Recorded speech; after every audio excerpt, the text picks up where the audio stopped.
अभिनय क्षेत्रात यायचंय त्यांनी कुठून सुरुवात केली पाहिजे? बघा, अभिनय ही एक अशी कला आहे ज्या अकॅडमीतर्फे विद्यार्थ्यांना वेगळं काय देऊ शकतो की ज्याच्यामुळे विद्यार्थी तुमच्या क्लासमध्ये हा हेतू घेऊनच मी या संस्थेची स्थापना 2019 प्रत्येकाला वाटतं की आपण टीव्हीवरती दिसावं. विद्यार्थ्यांना प्रवेश देण्यापूर्वी हेच सांगतो की तुम्हाला काय वाटतं तुमच्या दृष्टीने सगळ्यात आधी मी प्रेक्षक झालो. रील स्टार म्हणजे ऍक्टर नाही. एक चांगला अभिनेता होण्यासाठी कोणते गुण असले पाहिजेत आपल्याला? आता कॉम्पिटिशन खूप वाढले. सुरुवात जर तुम्हाला करायची असेल, आता थिएटर की कॅमेरा, अभिनय एका शब्दात. पहिल्या ऑडिशनमध्ये सर्वात महत्त्वाची गोष्ट, आवडता अभिनेता. काय जास्त आवडतं, दिग्दर्शन की अभिनय? प्रत्येक अभिनेत्याने वाचायला हवं असं एक पुस्तक.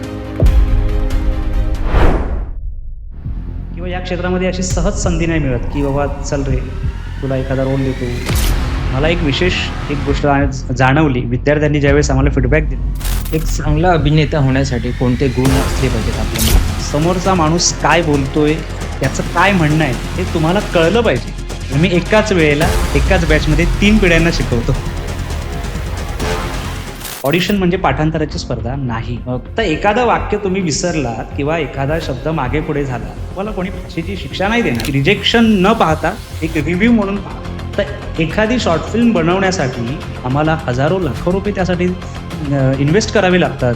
साधं उदाहरण घ्या, मार्केटमध्ये भाजी विकत घेताना भाजी पण आपण निवडून घेतो. इथे तर मी माझे लाखो रुपये घातलेत की आजही आमचे विद्यार्थ्यांना ही जाणीव आहे की नाही. मी मनीष सरांकडे किंवा मी विंग्स ऑफ विस्डम अकॅडमी.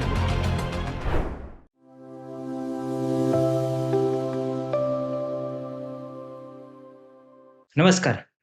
आज आपल्यासोबत आहेत एक अनुभवी अभिनेते, दिग्दर्शक आणि अभिनय प्रशिक्षक, ज्यांनी विंग्स ऑफ ॲक्टिंग अकॅडमीच्या माध्यमातून अनेक कलाकार घडवले आहेत.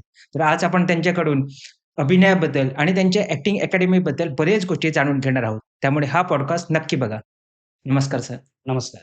तुमचं या पॉडकास्टमध्ये खूप खूप स्वागत. धन्यवाद. सर्वप्रथम मी NP क्रिएशन आणि निलेश परब सरांचा खूप आभारी आहे की त्यांनी आम्हाला ही संधी दिली. कारण पॉडकास्ट हे एक असं माध्यम आहे की आमच्यासारख्या कलाकारांना, उद्योजकांना, प्रेक्षकांपर्यंत आमचं काम सांगण्याची संधी मिळते. सर, मार्केटमध्ये खूप ॲक्टिंग अकॅडमीज आहेत. अगदी. तुम्हाला काय वाटलं की विंग्स ऑफ ॲक्टिंग अकॅडमी चालू करावी आणि याचं काय वेगळेपण आहे? बघा, अभिनय ही एक अशी कला आहे जी खरं तर आपल्या प्रत्येकामध्ये उपजतच असते. हं, पण ज्यावेळेस कॅमेरासमोर किंवा स्टेजवरती आपण अभिनय करायला जातो, हं, तेव्हा मात्र तो आपल्याला तितक्या सहजपणे जमत नाही. हं. म्हणजे याचा अर्थ अभिनय प्रशिक्षणाची 100% गरज आहे. बरोबर. तर मग हा हेतू घेऊनच मी या संस्थेची स्थापना 2019 साली केली. मला असं वाटतं, की विद्यार्थ्यांना नुसतं प्रशिक्षण नाही, तर प्रशिक्षणासोबत आपण वेगळं काय देऊ शकतो, हा विचार मी केला. जसं की आता तुम्ही सांगितलत, की बऱ्याचशा अकॅडमीज आता आहेत. येस. तर त्या अकॅडमीपेक्षा आपण वेगळं काय देऊ शकतो. आता अभिनय हा सगळीकडे सारखाच शिकवला जातो. म्हणजे इथं वेगळं रडलं जातं, तिथं वेगळं रडलं जातं, असं नाहीये. हं. किंवा ह्या भाषेत वेगळं रडतात, मराठीत वेगळं रडतात, हिंदीत वेगळं रडतात, असं नाहीये. रडणं हे रडणं असतं. बरोबर. मग मी माझ्या अकॅडमीतर्फे विद्यार्थ्यांना वेगळं काय देऊ शकतो, की ज्याच्यामुळे विद्यार्थी आमच्याकडे प्रशिक्षणासाठी येतील. कारण वेगळेपण असेल तरच लोकं तुम्हाला ओळखतात. बरोबर. मग आम्ही असा विचार केला, की अभिनय तर मार्गदर्शन तर आपल्याला द्यायचंच आहे, पण त्यासोबत आपण विद्यार्थ्यांचं मोफत फोटोशूट केलं तर, त्यांना आपण त्यांचे ऑडिशनचे प्रोफाइल्स किंवा ऑडिशन व्हिडिओज जर आपण त्यांना बनवून दिले तर, हं. ते सुद्धा मोफत. कोर्स संपल्यानंतर विद्यार्थ्यांना आपण जर ऑडिशनच्या अपडेट्स दिल्या तर, तशाही ऑडिशनच्या अपडेट्स आमच्यापर्यंत येत असतात. हं. मग आम्ही काय करतो, ते आमच्यापुरता मर्यादित न ठेवता, ते आम्ही विद्यार्थ्यांपर्यंत पाठवतो. पण हे सगळं कोर्स झाल्यानंतर. आता अकॅडमीमध्ये योगेश सोमण सर येऊन गेलेत, वर्षा धंद्रे मॅडम तर येतातच. हं. जयवंत वाडकर सर येऊन गेलेत, विजय गोखले सर आहेत, डॉक्टर अनिल बांदिवडेकर सर आहेत, भालचंद्र कुबल सर आहेत. हं. असे अनेक मान्यवर या क्षेत्रातले अक्षरशः मुरलेले प्रशिक्षक वर्ग आमच्याकडे आहे. ओके. त्याच्यामुळं विद्यार्थ्यांना आपण कमीत कमी प्रवेश फीमध्ये जास्तीत जास्त देण्याचा आमचा प्रयत्न आहे. ओके. पण सर, तुमची सुरुवात कशी झाली या क्षेत्रात? हा प्रश्न खूप चांगला आहे.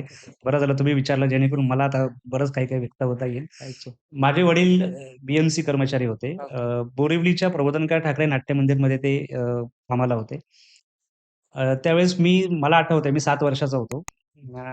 प्रबोधनकार ठाकरे नाट्य मंदिरमध्ये असल्यामुळे आणि मी BMC कर्मचाऱ्याचा मुलगा असल्यामुळे मला नाटक हे मोफत बघायला मिळत होतं. अच्छा. म्हणजे मी वयाच्या 7व्या वर्षापासून मी बालनाट्य ऑफ कोर्स 7 वय वर्ष म्हणजे बालनाट्यच मी बघत असे. बरोबर. बालनाट्य मी प्रचंड बघितलेत. ओके. अक्षरशः म्हणजे दिवाळीची मे महिन्याची सुट्टी लागली, हं. की आम्ही त्या थिएटरमध्येच मी असायचो. ओके. तर हे संस्कार जे आहेत हे अगदी लहानपणापासून झाल्यामुळं ती एक सवय लागत गेली, की नाही असं वाटायचं. त्या मुलांना असं बघून वाटायचं, की यार आपण पण तिथे परफॉर्मन्स कधीतरी करूया. हं, हं. ती इच्छा मग तेव्हापासूनच तयार झाली. सो मुलाचे पाय पाळण्यात दिसतात असं म्हटलं जातं आणि ते माझ्या बाबतीत अगदी खरं आहे. ओके. सो अभिनयाची म्हणजे सगळ्यात आधी मी प्रेक्षक झालो. हं, हे विशेष आहे. हं. मी आधी प्रेक्षक झालो. त्याच्यानंतर मग हळू-हळू मग शाळांमधून अ, जी एकपात्री अभिनय स्पर्धा व्हायच्या किंवा वक्तृत्व स्पर्धा व्हायच्या, ह्याच्यामध्ये मी सहभागी होत गेलो आणि मला सांगायला खूप बरं वाटतं, की मी सगळ्यात पहिलं नाटक जे आहे ते लक्ष्मीकांत बेर्डेंचे गुरु चिन्नूबाळ शेट्टे यांच्यासोबत केलं होतं. तेव्हा माझं वय 10 वर्ष होतं. अच्छा. पण कुठल्या व्यक्तीसोबत काम करतोय ही तेव्हा अक्कल नव्हती. पण आता कळतंय, की आपण कोणासोबत काम करत होतो आणि कोणाचं मार्गदर्शन आपल्याला लाभलंय. हं. तर ही सुरुवात झाली माझी आणि त्याच्यानंतर मग अ, एकांकिका किंवा राज्यनाट्य स्पर्धा इथून मग मी करत गेलो. जसे-जसे मला ग्रुप मिळत गेले, चांगले-चांगले ग्रुप मिळत गेले. अ, तिथून मला खूप चांगले अनुभव आले.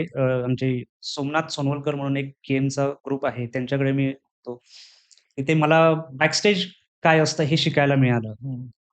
त्याच्यानंतर मग मी 2000 आता 22-23 मध्ये मी मुंबई युनिव्हर्सिटीतून अकॅडमी ऑफ थिएटर आर्ट्सचा डिप्लोमा इन ॲक्टिंग स्किल हा 1 वर्षाचा कोर्स केला. ओके. तिथे योगेश सोमण सरांकडे मला अ, सहाय्यक दिग्दर्शक म्हणून काम करण्याची संधी मिळाली. त्यांच्या एकांकिकेमध्ये सुद्धा मला काम करण्याची संधी मिळाली अच्छा. आणि 1 वर्षभर त्यांच्या हाताखाली घेण्याची मला संधी मिळाली. तर असं करत-करत मग एकपात्री प्रयोग असतील, राज्यनाट्य स्पर्धा असतील, एकांकिका असतील, हे असं करत-करत मग मी 2019 मध्ये संस्थेची स्थापना केली. अ, एक गोष्ट माझी क्लिअर होती, की आपल्याला जे करायचंय, ते इतरांपेक्षा वेगळं करायचंय आणि बेस्ट करायचंय. ओके. 2019 मध्ये आता आमच्या एकूण 12 बॅचेस झाल्या. हं. पहिली बॅच मी ही माझ्या संस्थेतून न घेता एका दुसऱ्या संलग्न संस्थेतून घेतली होती. विघ्नहर्ता प्रतिष्ठान नावाची एक संस्था आहे. ओके. त्या संस्थेचे अध्यक्ष दत्ता मोरे सर यांना मी सांगितलं, की असं-असं माझ्या डोक्यात प्लॅनिंग आहे. तर तुम्ही मला मदत कराल का? हं. ते म्हणाले, "विचार करून सांगतो." मग आमची एक मीटिंग झाली. मग त्या मीटिंगमध्ये त्यांना सविस्तर मला काय द्यायचं आहे किंवा मला काय मांडायचं आहे ते त्यांना सांगितलं. त्यांनी मला होकार दिला. मग मी माझी पहिली बॅच, सगळ्यात पहिली बॅच 2 जून 2019 या दिवशी रवींद्र नाट्य मंदिर दादर येथे आयोजित केली. मी पहिली बॅच आणि अक्षरशः विद्यार्थ्यांचं जवळ-जवळ माझ्या पहिल्या बॅचला 30 ते 35 विद्यार्थी होते. अरे वाह! आता 60 ते 70 ची संख्या झाली आहे. पण पहिली बॅच असून सुद्धा इतका रिस्पॉन्स आणि एवढी मागणी होती, की खरंच ते खूप मोठी गोष्ट होती माझ्यासाठी. आजकाल असं कोण करतं, की आपल्या संस्थेच्या अंतर्गत एखाद्याला या कार्यशाळेचं आयोजन करायला द्यायचं. हं. मग ते झाल्यानंतर मग मी त्याच वर्षात माझ्या संस्थेची स्थापना केली विंग्स ऑफ विस्डम अकॅडमीमध्ये. आणि मग असं करत-करत आम्हाला चांगल्या पद्धतीने रिस्पॉन्स येत गेला. मला खूप चांगली माणसं मिळाली. चांगला प्रशिक्षक वर्ग मिळाला. हा प्रशिक्षक वर्ग असल्यामुळे माझ्याकडे विद्यार्थी येत होते. एक प्रॉपर सिलॅबस आमच्याकडे तयार होता. विद्यार्थ्यांना आम्ही काय देऊ शकतो? हं. विद्यार्थ्यांच्या फायद्याचं काय आहे? हं. किंवा विद्यार्थ्यांना काय पाहिजे? हे आम्ही मार्केटमध्ये याचा आम्ही अभ्यास केला आणि मग आम्ही शिबिरं घेत गेलो. आता आमची अभिनय कार्यशाळा रवींद्र नाट्य मंदिरमध्ये नाहीये. दादरच्या छबिलदास शाळेत येथे आहे. आणि आता आमचे 3-3 महिन्याच्या बॅचेस असतात. 12 बॅचेस झाल्या. मला सांगायला खूप बरं वाटतं, की आमचे बरेचसे विद्यार्थी दर आठवड्याला टीव्हीवर असतातच आणि त्यातले काही व्यावसायिक नाटकं सुद्धा करतायत, प्रायोगिक नाटकं करतायत, एकांकिका करतायत. त्याच्यामुळे एक बरं चाललंय हं. आणि दादरसारखं ठिकाण असल्यामुळे अगदी स्टेशनपासून 2 मिनिटावरती असल्यामुळे अच्छा. आम्हाला खूप चांगला रिस्पॉन्स येतो आणि छबिलदास ही अशी वास्तू आहे, की तिथं तुम्ही गेल्यानंतर तुमची ती जबाबदारी आहे, की तुम्हाला काम व्यवस्थित करायचं आहे. हं. त्याच्यामुळे ते पण एक दडपण असतं. दडपण म्हणण्यापेक्षा आम्ही ते आवडीने करतो आणि ते होत जातं. अच्छा. 3 महिन्याचा हा कोर्स आहे अगदी. आणि दर रविवारी हो. आणि काय वेळ असते? त्याची वेळ असते 12 ते 4 सगळ्यांना कम्फर्टेबल होईल असं. हां. याच्या आधी आमचा विचार होता, की शनिवार, रविवार घ्यायचा. पण बरेचसे आमच्याकडे विद्यार्थी हे जॉब करणारे जास्त येतात हं. आणि वयोगट हा 10 ते 80 चा असल्यामुळे लहान मुलांपासून ते अगदी 75 इयर्स पर्यंतचे विद्यार्थी आमच्याकडे प्रशिक्षण घेतायत आणि घेऊन गेलेत आणि ते कामं सुद्धा करतायत. त्याच्यामुळं आमचं वैशिष्ट्य एक असं आहे, की आम्ही एकाच वेळेला एकाच बॅचमध्ये 3 पिढ्यांना शिकवतो. अच्छा. ज्यांना अभिनय क्षेत्रात यायचंय. ओके. किंवा आवड आहे अभिनयाची. त्यांनी कुठून सुरुवात केली पाहिजे? कारण काय होतं, की लोकं टीव्हीवरचं ग्लॅमर बघतात, की प्रत्येकाला वाटतं, की आपण टीव्हीवरती दिसावं. मग डायरेक्ट टीव्ही सीरियल्समध्ये जातात वगैरे. हं. तुम्हाला काय वाटतं तुमच्या दृष्टीने, की हां. प्रशिक्षण किती गरजेचं आहे? प्लस सुरुवात कुठून करावी? प्रशिक्षण 100% गरजेचं आहे. हं, सुरुवात जर तुम्हाला करायची असेल, आता मी लहान मुलांसाठी सांगतो. हं, लहान मुलांनी शाळेत जेवढ्या तुमच्या ॲक्टिव्हिटी होतात, जेवढ्या स्पर्धा होतात, हं. त्यात सगळ्यांमध्ये सहभागी व्हा. ओके. आणि पालकांना माझं सांगणं आहे, की तुम्ही मुलांना जास्तीत जास्त वाचनाची आवड निर्माण करा. त्यांना पुस्तकं वाचायला द्या. बरोबर. हां, शाळांमध्ये जेवढ्या कॉम्पिटिशन होतात, त्या सगळ्यांमध्ये तुम्ही सहभागी झालं पाहिजे. ज्या बाहेर एकपात्री अभिनय स्पर्धा होत असतात किंवा एकांकिका स्पर्धा होत असतात, हं. वक्तृत्व स्पर्धा होत असतात, अभिवाचनाच्या स्पर्धा होत असतात. या सगळ्या स्पर्धांमध्ये तुम्ही सहभागी व्हा. कारण काय होतं माहिती आहे का? हा एक बायोडेटा आपला तयार होतो. जसं बरोबर, बघा नंबरात येवो न येवो ती पुढची गोष्ट आहे. बरोबर. पण तुम्ही एखाद्या स्पर्धेमध्ये सहभागी झालायत, हं. तुमच्या बायोडेटामध्ये ते मेन्शन होतं ना. येस. ह्याच्यामुळे फायदा काय होतो, की तुमची वर्क लिंक वाढते. बरोबर. उद्या ज्यावेळेस तुम्ही प्रोफेशनली काम करता, तेव्हा तुम्ही सांगू शकता, मी या स्पर्धांमध्ये सहभागी झालो होतो. हं. मला माझ्याकडे प्रमाणपत्र आहे. मी नंबरात आलो होतो. हे तुम्ही सांगू शकता. सो तुम्हाला जर सुरुवात करायची असेल, तर तुम्ही म्हणजे लहान मुलं असाल, तर तुम्ही शाळांमध्ये जेवढ्या स्पर्धा होतात, तिथून तुम्ही सुरुवात करा. त्याच्यानंतर तुम्ही एकांकिका स्पर्धांचे जे ग्रुप असतात, ते जॉइन करा. राज्यनाट्य स्पर्धा असतात, त्या जॉइन करा. शेवटी काम हे तुम्हाला ओळखीतनं मिळणार आहे, हे लक्षात घ्या. कोणीतरी आला आणि म्हणाला, "चल रे, तुला काम देतो, भरपूर काम." तसं नसतं. आता कॉम्पिटिशन खूप वाढले. आता आधीसारखं राहिलेलं नाहीये. अर्थात आधीही कॉम्पिटिशन होत्या, पण आता सोशल मीडिया आणि हे सगळं वेब सीरीज ह्याच्यामुळे बऱ्याचशा कॉम्पिटिशन्स वाढल्यात. एक गोष्ट लक्षात ठेवा, की तुमच्या पुढे 1000 लोकं रांगेत उभी आहेत ऑडिशनसाठी आणि तुम्ही 1001 आहात. मग तुम्ही विचार करा, की माझी तयारी मी कशी केली पाहिजे? बरोबर. त्याच्यामुळं मला काय येतं, मी कुठे कमी पडतोय, माझ्यात काय कमी आहे, आधी ते ओळखा, त्याच्यावरती अभ्यास करा आणि पुढे जा. यश मिळतं. यश मिळतं, सहज नाही मिळत. ओके. आता ॲक्टिंग हे एक परफॉर्मिंग आर्ट आहे. अगदी. ओके. तर ते जेवढं आपण करत जाऊ प्रॅक्टिकली, हां, परफॉर्म करू, तेवढं आपला कॉन्फिडन्स पण वाढतो, आपण शिकत जातो. बरोबर. तुमच्या क्लासमध्ये म्हणजे प्रॅक्टिकलवरती किती भर देता? आम्ही विद्यार्थ्यांना प्रवेश देण्यापूर्वी हेच सांगतो, की प्रॅक्टिकल गोष्टींवरती आपण जास्तीत जास्त काम करण्याचा प्रयत्न करतोय. थिअरी भाग सुद्धा असतोच. तो अगदी अर्धा पाऊण तासाचा असतो. हं. पाऊण तासच ठेवतो. कारण पाऊण तासानंतर विद्यार्थी जांभई देतोच. आणि हे सायकॉलॉजिकली प्रूव्ह आहे. हे मी बरं. नाही सांगत. जास्तीत जास्त माणूस पाऊण तास ऐकतो. नंतर एखाद्याने जांभई दिली, की "हां, नाही आता थांबलं पाहिजे." मग आम्ही प्रॅक्टिकलला सुरुवात करतो. ओके. प्रॅक्टिकलमध्ये आम्ही विद्यार्थ्यांना स्क्रिप्ट देतो. हं. त्यांच्याकडनं ते करवून घेतो, काम करवून घेतो. तुम्ही किती बरोबर करताय यापेक्षा तुम्ही त्याच्यामध्ये काय चुकताय किंवा तुम्ही स्वतःमध्ये काय सुधारणा केली पाहिजे, बरं. कसा अभिनय केला पाहिजे, स्टेजचा अभिनय, कॅमेराचा अभिनय हे दोन्ही वेगवेगळे आहेत. मग ज्यावेळेस तुम्ही स्टेजवरती अभिनय करता कॅमेरा समोर ज्यावेळेस अभिनय करता, हं, मग तुम्ही स्वतःला ऑन ऑफ कसं केलं पाहिजे, हं. ह्याचं प्रशिक्षण आम्ही देतो. स्टेजवरती उभं कसं राहावं, तुमचा आवाज पहिल्या रांगेत बसलेल्या प्रेक्षकांपर्यंत ते अगदी शेवटच्या रांगेत बसलेल्या प्रेक्षकांपर्यंत कसा पोहोचेल, मग तुमचा आवाज कसा असला पाहिजे, तुमचा अभिनय कसा असला पाहिजे, याचं प्रशिक्षण देतो आम्ही. कारण स्टेज हा लाऊड आहे. तिथे तुम्हाला लाऊड परफॉर्मन्स करावा लागतो. कॅमेराचं तसं नाहीये. हं. ज्यावेळेस तुम्हाला टाईट क्लोजअप लागतो, त्यावेळेस तुम्हाला तुमच्या अभिनयावरती, भावनांवरती कंट्रोल ठेवावा लागतो. सो हा दोघांमधला फरक आहे. आजकाल कोणी म्हणतो मला अरे, अगदी माझ्या घरातले सुद्धा मला सांगतात, माझे मित्रमंडळी सांगतात, "आम्हाला पण घे ना तुझ्या शॉर्ट फिल्म्समध्ये वगैरे." हे रे म्हणजे काय असतं? तर एखादी शॉर्ट फिल्म बनवण्यासाठी आम्हाला हजारो, लाखो रुपये त्यासाठी इन्व्हेस्ट करावे लागतात. त्याच्यानंतर ती शॉर्ट फिल्म बनते. हं. साधं उदाहरण घ्या, मार्केटमध्ये भाजी विकत घेताना भाजी पण आपण निवडून घेतो. बरोबर. इथे तर मी माझे लाखो रुपये घातलेत. मग मी ते सहज कसं देऊ तुम्हाला? बरोबर. तुम्ही ऑडिशन द्या. मला जर योग्य वाटलं तर मी तुम्हाला घेणार. हं. ऑडिशनची काय प्रोसेस असते आणि ऑडिशन चांगलं देण्यासाठी तुम्ही काय तुमच्या विद्यार्थ्यांना टिप्स देता? ऑडिशनला जाण्यापूर्वी सगळ्यात आधी तुम्ही त्या कॅरेक्टरला सूट होताय का? हं. हे आधी स्वतःला आपल्याला कळलं पाहिजे. बरोबर. ह्याच्यामुळे काय होतं, समोरच्याचा वेळ वाचतो आणि आपला पण वेळ वाचतो. समजा ऑडिशन आहे 25 ते 30 या वयोगटातली, पण तुम्ही तुमच्या लूकनुसार तुम्ही त्या एजमध्ये बसत नाहीये किंवा त्या कॅरेक्टरला बसत नाहीये. तुम्ही 40 ते 45 वाटताय. मग तुम्ही ती ऑडिशनसाठी तुम्ही कसं अप्लाय कराल? बरोबर. शक्यच नाहीये. बरं. मग तुम्ही हा विचार करा, की मी कोणत्या कॅरेक्टरला जातोय माझ्यामध्ये काय क्षमता आहे आणि तीच पर्टिक्युलर ऑडिशन द्या. इतर कुठलीही ऑडिशन देऊ नका. हं. तसंच तिथे गेल्यानंतर, सेटवरती गेल्यानंतर तिथले जे सेलिब्रिटी लोकं असतील त्यांच्याशी सेल्फी काढत बसण्यापेक्षा त्यांना त्यांच्याशी कोऑर्डिनेट करा. "सर, आपला सीन आहे. आपण रीडिंग करूया का?" कोणी नाही म्हणत नाही. उद्या बच्चन साहेबांसोबत जरी तुमचा सीन लागला नशिबाने तुमच्या, तर उद्या तुम्हाला जरी त्यांच्यासोबत काम करायचं असेल, तर तुम्ही त्यांच्यासमोर जाऊन त्यांना सांगितलं पाहिजे, की "सर, आपला सीन आहे. थोडंसं रीडिंग करूया का?" हं, हं. ही हिंमत पाहिजे.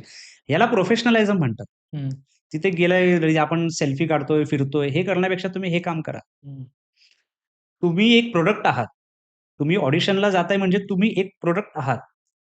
मग तुमचं प्रेझेंटेशन कसं असलं पाहिजे? त्या स्क्रिप्टचा अभ्यास, स्क्रिप्ट हातात आल्यानंतर त्यांना सांगायचं किंवा ते लोकं विचारतात, की किती वेळ तुम्हाला 10 मिनिटामध्ये सुरू करायचं आहे. हं, 10 मिनिटात आपला सीन लागणार आहे. हं, तुम्हाला जर वेळ लागणार असेल, तर त्यांना एक रिक्वेस्ट करायची, "सर, मी थोडंसं मला 5-10 मिनिटं मी वेळ घेऊ का?"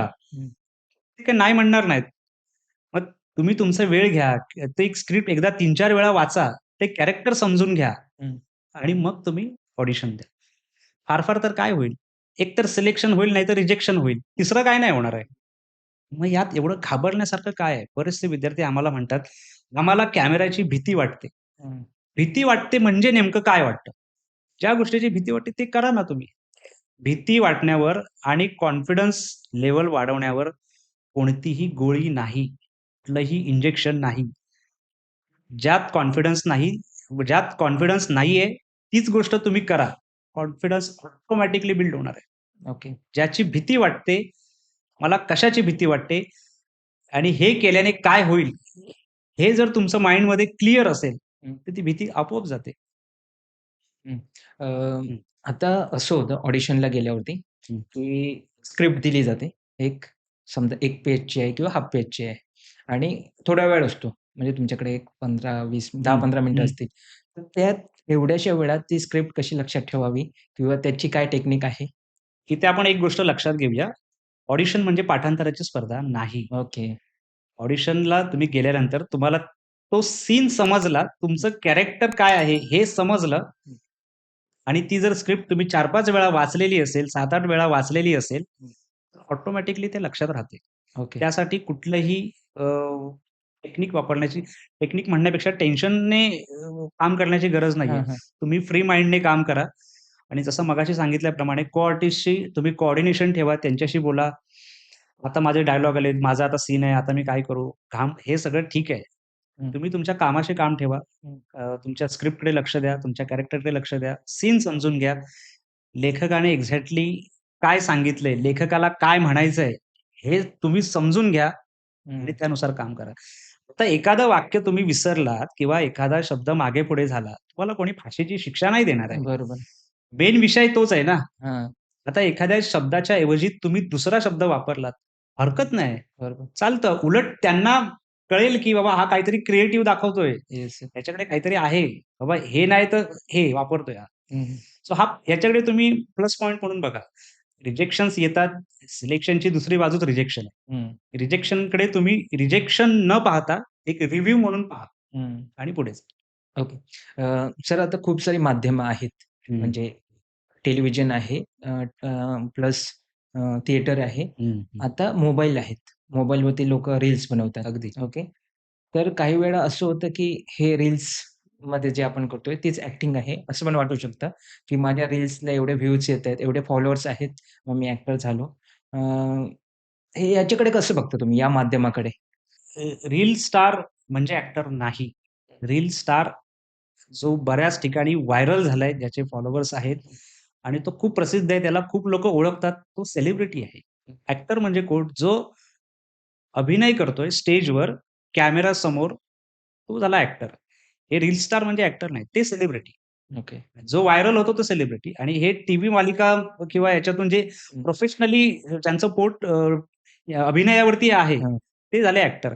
हां, एक गोष्ट चांगली आहे, की आता ही सगळी माध्यमं असल्यामुळे हं, तुम्हाला स्वतःला एक्सप्लोर करण्याचा एक संधी मिळाली, हं. की हां, चल Instagramच्या माध्यमातून मी माझे ॲक्टिंगचे व्हिडिओज बनवून मी ते Instagramला टाकतोय किंवा Facebookला टाकतोय. बरोबर. ह्याच्यामुळे पण एक्सप्लोर होता येस. येतं. Yes, yes. त्याच्यामध्ये तुम्ही तुमचं टॅलेंट दाखवू शकता. हं. तर हा एक त्याचा प्लस पॉइंट आहे. पण रील स्टार म्हणजे ॲक्टर नाही. जसं तुम्ही म्हणालात, की तुम्ही मुंबई अकॅडमीमधून डिप्लोमा केलाय. हां. Mumbai academy of theatre arts. तर तिथे तुम्ही योगेश सोमन सरांसोबत सहाय्यक दिग्दर्शक म्हणून हे केलं, नाटकाचं दिग्दर्शन केलं. तर त्या अनुभवातून तुम्ही काय शिकलात? त्याचा एक किस्सा आहे, मी सांगतो तुम्हाला. प्रेमानंद गज्वी लिखित अच्छा. महाब्राह्मण नावाचं आम्ही नाटक करत होतो. हं. योगेश सोमण सर त्याचं कास्टिंग करत होते. ओके, ते स्वतः दिग्दर्शन करत होते आणि विद्यार्थ्यांची ते निवड पण करत होते. ओके. आणि कास्टिंगच्या वेळेस म्हणजे ऑडिशनच्या वेळेस मी गैरहजर होतो. तो दिवस शुक्रवार होता.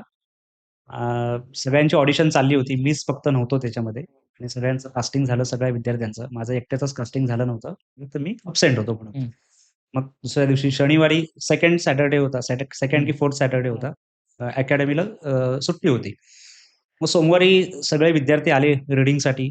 1 आठवड्याची रीडिंग प्रोसेस असते. त्याच्यानंतर मग स्टँडिंग म्हणजे रिहर्सल असते. बरोबर. रीडिंग प्रोसेस सुरू असताना मी ते 7ही दिवस सोमवार ते शनिवार मी रेग्युलरली अटेंड करत होतो. माझं काही नव्हतं. हं, माझं त्याच्यामध्ये त्या नाटकाशी काहीच नव्हतं. मी सिलेक्शन अब्सेंट असल्यामुळं माझं सिलेक्शन नव्हतं. पण त्या 7 दिवसाच्या रीडिंग प्रोसेसमध्ये मी रोज जात होतो. ते जे रीडिंग करतायत ते सगळ्यांचं मी ऐकत होतो. मी ऑब्झर्व्ह करत होतो. आणि माझ्याशी कोणी काही तेव्हा बोलत बोलत नव्हतं म्हणजे सगळे आपापले रीडिंग करतायत. तर मी आपला जाऊन मागे जाऊन बसायचा. हं, सर सर पण होते. सरच रीडिंग घेत होते. आणि असं करता झालं सगळं फायनल. आता सोमवारपासून आमचं स्टँडिंग रिहर्सल होणार होती. हं. आता तो शनिवार होता त्या दिवशी. पुढच्या आता शुक्रवार आपला रविवार सुट्टी आणि सोमवारपासून स्टँडिंग. सगळ्यांनी सरांना सगळ्यांचं रीडिंग बघितलं सरांनी आणि मग आता ते सगळ्यांना रोल देत होते. "तू हा रोल कर, तू हा रोल कर, हं, तू हा रोल कर." ऑडिशनला मी अब्सेंट असल्यामुळे सर म्हणाले, की "तू माझ्यासोबत कास्टिंग डायरेक्टर म्हणून राहायचं. हं, माझ्यासोबत तू हे काम करायचं." हं, आता ह्याच्यामध्ये एक गोष्ट आपण लक्षात घेऊया. मी तर अब्सेंट होतो हं, ऑडिशनच्या वेळेला. मग सरांनी माझी निवड का केली? सरांनी माझी निवड यासाठी केली, की जे काही 6 दिवस मी येत होतो तिथे रीडिंग त्यांचं वाचन ऐकायला, त्या 6 दिवसामध्ये मी सगळ्यांना ऑब्झर्वेशन करत होतो. हं. सो तो पॉइंट सरांनी माझा पकडला आणि मला कास्टिंग याचं असिस्टंट डायरेक्टरचं सरांनी काम दिलं. ओके. सो असिस्टंट डायरेक्टरचं काम मिळणं ही काही म्हणजे मला असं कुठेतरी माझी इच्छा होती, की सरांच्या हाताखाली किंवा सरांसोबत मला काम करावं आणि ती माझी इच्छा तेव्हा पूर्ण झाली. म्हणजे तुम्ही काहीही न करता जर तुम्ही डेडिकेशनने तिथे हजर राहत असाल, तरीही तुम्हाला काम मिळू शकतं. हं, हं. एक चांगला अभिनेता होण्यासाठी कोणते गुण असले पाहिजेत आपल्यामध्ये? उत्तम अभिनेता बनण्यापूर्वी तुम्ही उत्तम श्रोता असला पाहिजे. हं, समोरचा माणूस काय बोलतोय, त्याचं काय म्हणणं आहे, हे तुम्हाला कळलं पाहिजे. हं, हे तुमच्या हृदयापर्यंत पोहोचलं पाहिजे. हं. तरच तुम्ही चांगला ॲक्टर बनू शकता. बरोबर. जो चांगला ऐकू शकतो, तो चांगलं बोलू बोलू शकतो, जो चांगलं करू शकतो. हं, त्याच्यामुळं समोरचा माणूस काय तुम्हाला सांगतोय किंवा दिग्दर्शक तुम्हाला काय सांगतोय, ते व्यवस्थित ऐका, ते अंमलात आणा, मग करा. ऐकण्याची क्षमता नसेल, तर दिग्दर्शक तुम्हाला कधीही त्याच्या पुढच्या प्रोजेक्टमध्ये कधीच घेणार नाही. मी तुम्हाला एक किस्सा सांगतो. आम्ही एक शॉर्ट फिल्म केली होती आत्ताच जस्ट. तर त्याच्यामध्ये एक साधारण 2 आठवड्यांचा कालावधी होता. मी सगळ्या आर्टिस्टना कास्टिंग वगैरे करून त्यांना त्यांची स्क्रिप्ट देऊन त्यांना सांगितलं, की तुम्ही आता तुमचं पाठांतर वगैरे करा, कॅरेक्टरचा अभ्यास करा. ते सगळेजण आपापलं करत होते.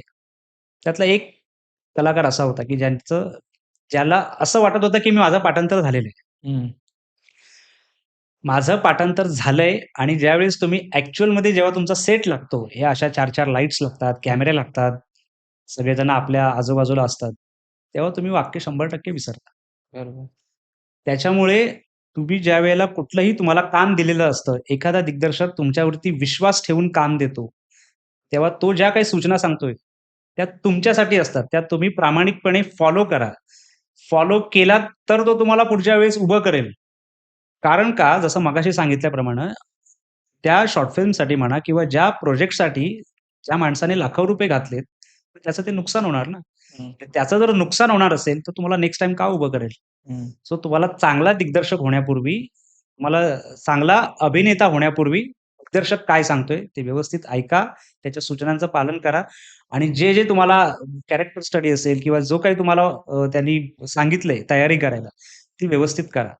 तरच तुम्हाला पुढे कामातून कामं मिळतील आणि ओळखीतनं कामं मिळतील. ओके. तर तुमच्या मते अभिनय म्हणजे काय? अभिनय जसं स्टार्टिंगला सांगितलं होतं, की अभिनय हा आपल्या सगळ्यांमध्ये आहे.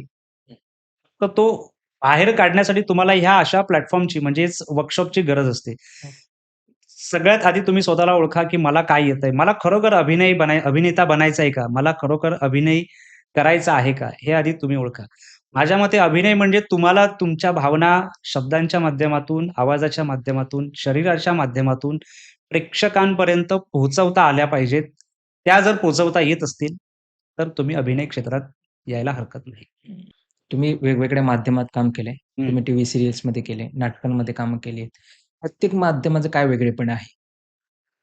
नाटक किंवा एकांकिका करत असताना तुम्हाला एक 15 ते 20 दिवसांचा किंवा महिनाभराचा कालावधी लागतो हं, आणि त्या कालावधीमध्ये तुम्हाला ती एक लेंदी रिहर्सल प्रोसेस मिळते. तुम्हाला वेळ मिळतो रिहर्सल करण्यासाठी. तुम्हाला अ, पाठांतरासाठी वेळ मिळतो. तुम्हाला प्रॅक्टिससाठी हं, वेळ मिळतो.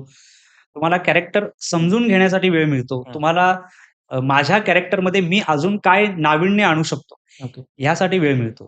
सो नाटक करत असताना तुम्हाला एक प्रॉपर कालावधी असल्यामुळे तुम्हाला व्हेरिएशन्स देता येतात. सीरियलमध्ये किंवा पडद्यावरती असं नसतं. हं, तुम्हाला सीन आला, एक 15 ते 20 मिनिटाचा कालावधी असतो. त्या कालावधीत तुम्हाला स्वतःला तयार व्हायचंय. तुमची स्क्रिप्ट घेऊन तुम्हाला तुमचं कॅरेक्टर घेऊन तुम्हाला कॅमेरासमोर उभं राहायचंय. हं, सो तेव्हा भले रिटेक असतील, हं. तर तेव्हा तो वेळ नाही मिळत आपल्याला. तुम्हाला क्विक सगळं करायचं असतं. बरं. त्याच्यामुळे मला तुम्हाला हे सांगणं आहे, जर तुम्ही मालिका किंवा कॅमेरा ॲक्टिंगसाठी जर ट्राय करत असाल, तर तुम्ही इथून शार्प असलं पाहिजे. हं, हं, कारण दिग्दर्शकाने एखादी सूचना दिल्यानंतर तुम्हाला ते अ, अंमलात आणायची आहे आणि ते तसं करायचंय. हं, ते जर तुम्ही नाही केलं, तर दिग्दर्शक 2-3 वेळा ऐकून घेईल. 3ऱ्या-4थ्या वेळेला तो शिवी देणार म्हणजे देणारच. त्याच्यामुळं तुम्ही जर इथून शार्प असाल, हां. मेंटली जर तुम्ही शार्प असाल, तर तुम्ही कॅमेराकडे जा. अर्थात थिएटरमध्ये पण तुम्हाला शार्पनेस असावाच लागतो. थिएटरचं कसं आहे, फक्त तुम्हाला वेळ भरपूर मिळतो हं, रिहर्सल प्रोसेससाठी. हं, पण कॅमेरासाठी तसं मिळत नाही. म्हणून मी दरवेळेला सांगतो विद्यार्थ्यांना पण, की तुम्ही स्वतःला ओळखा. स्वतःच्या मध्ये काय कमी आहे, त्याच्यावरती जास्तीत जास्त काम करा. माझा शेजारी काय करतोय, हा काय करतोय, तो काय करतोय, हे करण्यापेक्षा माझ्यात काय कमी आहे, याच्यावरती तुम्ही जर लक्ष केलंत हं. आणि त्या पद्धतीने जर तुम्ही काम केलं, तर तुम्ही नक्कीच यशस्वी अभिनेता बनू शकता. ओके. जसं तुम्ही सुरुवातीलाच सांगितलं, की तुमच्या अकॅडमीमधले बरेच विद्यार्थी नाटकांमध्ये, टीव्ही सीरियल्समध्ये वगैरे काम करतात. तर एखादी अशी एकाची यशोगाथा सांगू शकता? आता 2 आठवड्याभरापूर्वी या सर्व विद्यार्थ्यांचा आम्ही सत्कार सोहळा आमच्या अकॅडमीमध्ये ठेवला होता. मला एक विशेष एक गोष्ट आज जाणवली. विद्यार्थ्यांनी ज्यावेळेस आम्हाला फीडबॅक दिला, की आजही आमचे विद्यार्थी त्यांना ही जाणीव आहे, की नाही, मी मनीष सरांकडे किंवा मी विंग्स ऑफ विस्डम अकॅडमीमध्ये प्रशिक्षण घेतलंय. तीच माझी सुरुवात आहे. तिथे जे सरांनी आम्हाला सांगितलं होतं, जे मान्यवर प्रशिक्षक शिकवण्यासाठी येत होते, त्या सगळ्यांनी आम्हाला सांगितलं होतं, की स्क्रिप्टची तयारी कशी करायची, कॅरेक्टरची तयारी कशी करावी, हे सगळं विद्यार्थी ते लक्षात ठेवून पुढे काम करतायत. ही जी मला एक त्यांच्यातली गोष्ट आवडली, की आज भले ते मोठ्या पडद्यांवर किंवा मालिकांमध्ये, नाटकांमध्ये काम करतायत, पण ते आजही अकॅडमीला विसरलेले नाहीत. आजही ते त्यांच्या मुळाशी अजूनही बांधील आहेत. हे मला विशेष वाटलं त्यांचं. तर आमचे बरेचसे पालक किंवा आमचे लहान-लहान मुलं टीव्ही मालिकांमध्ये कामं करतायत. तर आमचा एक विद्यार्थी आहे अ, अनिकेत चाळके म्हणून एसी फिल्म वर्ल्ड अशी त्याची स्वतःचं त्याचं प्रोडक्शन आहे. अच्छा. हे असे विद्यार्थी इथून जाऊन स्वतःचं काहीतरी करतात, काहीतरी करत असतात. इव्हन त्याच्या शॉर्ट फिल्म्स तर ज्या मी शॉर्ट फिल्म्स माझ्या शॉर्ट फिल्मशी जर कंपेअर केलं, तर त्याने खूप चांगल्या पद्धतीने केलंय. अच्छा. म्हणजे काही विद्यार्थी असे आहेत, की ज्यांच्याकडून मला काहीतरी शिकायला मिळेल, हं. असे विद्यार्थी आमच्या अकॅडमीतून घडले. त्याच्यामुळे काहीतरी मुलं करतायत, कुठेतरी बाबा रिकामी नाही बसलेत. तर हे मला त्यांचा एक गुण खूप चांगला आवडला. ओके. अभिनय क्षेत्राबद्दल अनेक पालकांचा थोडा हे असतो, की आपल्या मुलांना पाठवू की नको? सेफ आहे की नाहीये? तर याबद्दल काय वाटतं? किंवा तुम्ही पालकांना काय आश्वस्त कराल? खूप चांगला प्रश्न आहे हा. सगळ्यात आधी आपण एक लक्षात घेऊया, समोरचा माणूस कसा वागणार, हे आपल्या वागण्यावरती असतं. काय बरोबर. लक्षात ठेवायचं. आता जे म्हणतात, की हे क्षेत्र सेफ आहे का? सेफ नाहीये. तुम्ही आलात का या क्षेत्रामध्ये? सेफ नाहीये म्हणजे काय? कुठलं क्षेत्र सेफ आहे? हं, किंवा एखाद्या माणसासोबत आपण बोलत असताना त्याच्या मनामध्ये काय विचार चाललेत, हे कुठं आपल्याला कळतं? हं. समोरच्या माणसाचा आपल्यावर कुठे कंट्रोल आहे? पण आपला तर आपल्यावरती कंट्रोल आहे ना. आपण काय बोलावं? आपण कसं बोलावं? आपण कसं वागावं? हे आपलं आपल्याला कळतं ना. तुम्ही तसे वागा. समोरचं कसं हिम्मत करेल तुमच्या वाकड्यात जाण्याची. तर मला हेच सांगायचंय, हे क्षेत्र किंवा इतर कोणतंही क्षेत्र पूर्णपणे सेफ असतं, हे आपल्या वागण्यावरती आहे. हे हं. लक्षात घ्या. आणि अजिबात घाबरण्याची काही आवश्यकता नसते. पूर्णपणे हे क्षेत्र सेफ आहे, सुरक्षित आहे. मी या पॉडकास्टच्या माध्यमातून म्हणजे ह्या क्षेत्राबद्दल मी काही सांगतो, की अ, ज्यावेळेस तुम्ही ऑडिशन अप्लाय करता, त्यावेळेला काही गोष्टींची क्लॅरिटी ठेवा. या गोष्टी जर क्लिअर असतील, तर ती ऑडिशन 100% सेफ आहे. ऑडिशन कधी आहे? ऑडिशन कुठे आहे? ऑडिशन कशाची आहे? आणि माझा रोल काय? आणि संबंधित कामाचं मानधन मिळेल का? या 5 ते 6 गोष्टी जर तुमच्या क्लिअर असतील किंवा समोरचा माणूस जर ते व्यवस्थित सांगत असेल, तर ते 100% जेन्युइन आहे. जर कोणीही पैशाची मागणी करत असेल, "बाबा इतके-इतके पैसे भर, मग तुला रोल देऊ किंवा पोर्टफोलिओ आपण तुझा आधी बनवूया. हं. तू एवढे-एवढे पैसे भर, मग तुला काम मिळेल." असं अजिबात नाहीये. अभिनय क्षेत्रात काम हे तुम्हाला तुमच्या टॅलेंटवरच मिळतं. इथे बाकी काहीही चालत नाही. हं. त्याच्यामुळं प्रोफेशनल राहा. आपल्या कामाशी काम ठेवा. तुम्ही तुमचा प्रोफेशनलिझम समोरच्याला दाखवा. समोर समोरच्याला वाटलं पाहिजे, की बाबा ह्याला आपण हे नाही करू शकत, गुंडाळू नाही शकत. हं. सो तुम्ही तुमचा जर हा ॲटिट्यूड असेल, तर तुम्हाला कोणीही फसवणार नाही आणि परत-परत सांगतोय, हे क्षेत्र पूर्णपणे सुरक्षित आहे. सर मगाशी तुम्ही बोलताना म्हणालात, की कॅरेक्टर तुमच्या विद्यार्थ्यांना चांगलं माहिती आहे, त्याचा स्टडी कसं करावा किंवा ते. तर ते तुम्ही कसं शिकवता किंवा कसं कॅरेक्टरचा अभ्यास करायचा? मेथड ॲक्टिंग नावाचा एक प्रकार आहे. मेथड ॲक्टिंग म्हणजे काय, की एखादा कॅरेक्टर दिल्यानंतर तुम्हाला 1 आठवडा किंवा 15 दिवस त्या लोकांमध्ये जाऊन राहावं लागतं किंवा त्यांच्याशी तुम्हाला कोऑर्डिनेट करावं लागतं.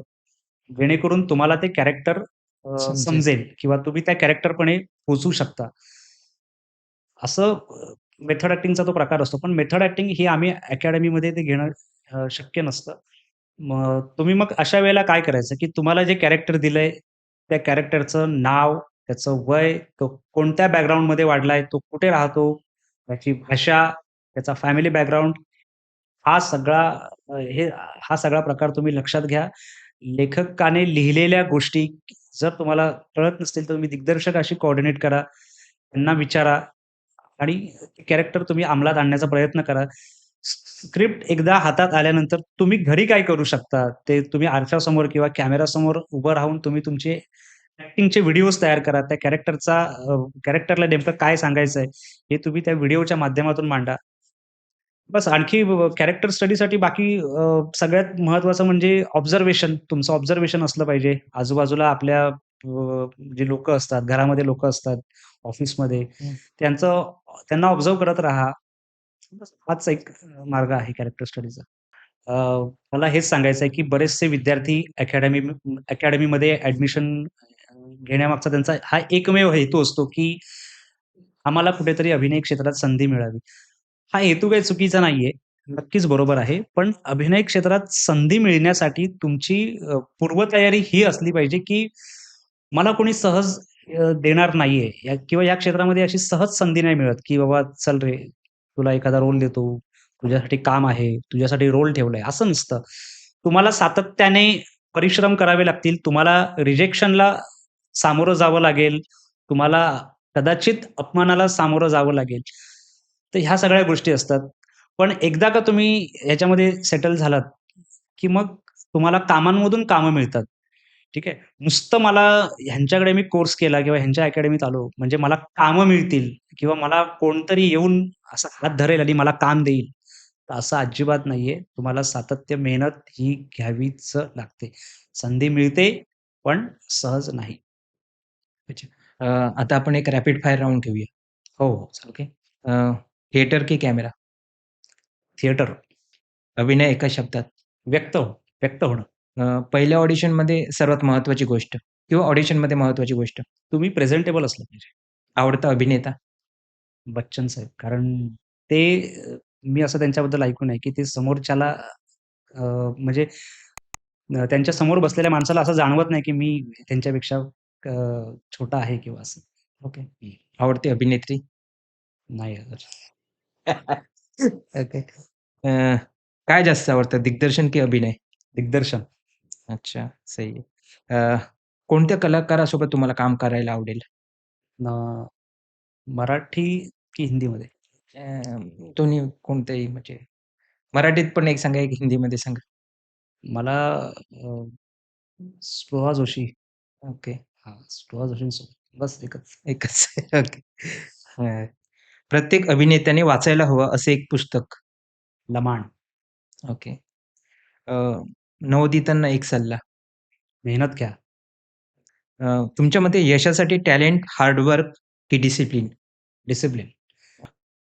धन्यवाद सर. पुन्हा एकदा एन-पी क्रिएशन आणि निलेश परब सरांचे आभार, की त्यांनी मला व्यक्त होण्याची इथे संधी दिली. धन्यवाद सर, तुम्ही पॉडकास्टसाठी वेळ दिलात. खूप धन्यवाद. महत्त्वाची माहिती तुम्ही शेअर केलीत. म्हणजे या गोष्टी बऱ्याच विद्यार्थ्यांना किंवा नवोदितांना माहिती नसतात, की अभिनयाची सुरुवात नेमकी कुठून करावी किंवा काय ऑडिशनसाठी काय तयारी केली पाहिजे हं. किंवा अभिनय प्रशिक्षण किती महत्त्वाचं आहे. या गोष्टी क्लिअर झाल्या. त्यामुळे खूप खूप आभार तुमचे. धन्यवाद. अ, तर तुम्हाला सुद्धा सरांकडून प्रशिक्षण घ्यायचं असेल अभिनयाचं, तर ह्या व्हिडिओच्या डिस्क्रिप्शनमध्ये सरांचे कॉन्टॅक्ट डिटेल्स दिलेले आहेत. सरांना तुम्ही नक्की कॉन्टॅक्ट करा आणि हा पॉडकास्ट आवडला असेल तर व्हिडिओला लाईक करा, शेअर करा आणि एन-पी क्रिएशन YouTube चॅनलला सबस्क्राईब करा. धन्यवाद.